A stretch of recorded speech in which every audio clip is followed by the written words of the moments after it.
And what should the average retail investor do? Will Nvidia continue to remain the dominant force in the market just as tech bounces back? Or will we see a leadership change? For more on this, Michael Nauss is chief market strategist at Trade-Ideas. Michael, what do you think? You know, trends, we have to bet that trends are going to persist, right? So I'm not going to call a top on Nvidia or anything like that. But at some point, we need to see this rotation continue. And we saw a massive spike in IWM, small caps, and pretty much the rest of the market last week. And I think that was just the beginning. You know, at Trade-Ideas, we do a lot of data. We look at what happens when these breadth surges happen. And it's generally not the top, right? You generally don't see all of the rest of the market catching up to the leaders at a point where that leader completely falls. So what happens generally is you have that leader continue higher, but then you have the rest of the market catching up. So I do think we saw the start of the rotation last week, and I think it's going to continue going forward. So you see a leadership change where perhaps other parts of the market are stronger, but it doesn't necessarily mean that Nvidia is not investable. Exactly. So a rising tide lifts all boats. So if the rest of the market is going to move higher, then Nvidia likely will as well. It just might not be to the degree that we saw, you know, where if the S&P 500 is going to move higher, it's going to pull Nvidia with it, as opposed to what we saw at the beginning of this year, which was kind of Nvidia pulling everything up. So that change maybe occurs. So we're basically talking a rate of change when we come to a leadership change scenario.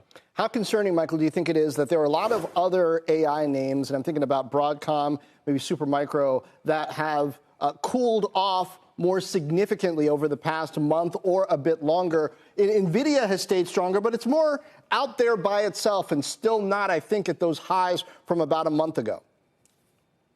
I think that is sign for concern and sign for rotation, where when you get a sector cooling off, it makes sense that the leader is going to lead for another little bit. It's going to be, it was the strongest player out of the gate. It makes sense that it's going to be the strongest player going forward. Now, we can't see the doubling and the tripling of Nvidia that we saw last year, but we should see the semiconductors hold up a little bit.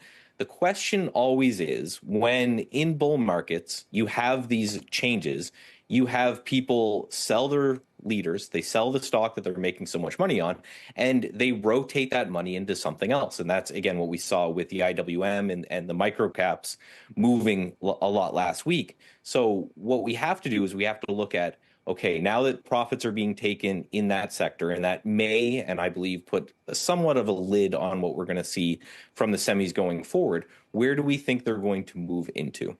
Michael, also, how important is the prospect of an NVIDIA chip designed specifically for China? So sort of kneecapped a bit, if you will. Because if they manage to make it good enough that it's good, very often the U.S. just ends up blocking that one as well. And they're already supply constrained. So I wonder, can it really provide much of a benefit, or is it a potential hedge against supply catching up to demand if they can end up tapping into some new demand in China? Well, I think your point was right on the head, that they're not worried about selling more chips. NVIDIA right now can sell as many chips as they can produce. So this, to me, may seem like some kind of news that was talked about to kind of hold up the recent little sell-off that we found.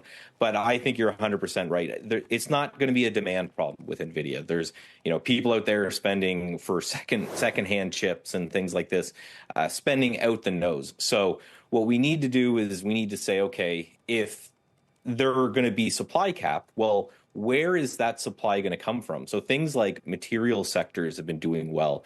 You know, looking at the actual raw commodities that build the chips, those have been doing well recently as well, because they can sell chips until they're blue in the face. It's just, you know, eventually they're going to run out of supplies, they're going to run out of manufacturing capability. So I think you're right that the demand side is already saturated. The question is, where is that supply side going to come from?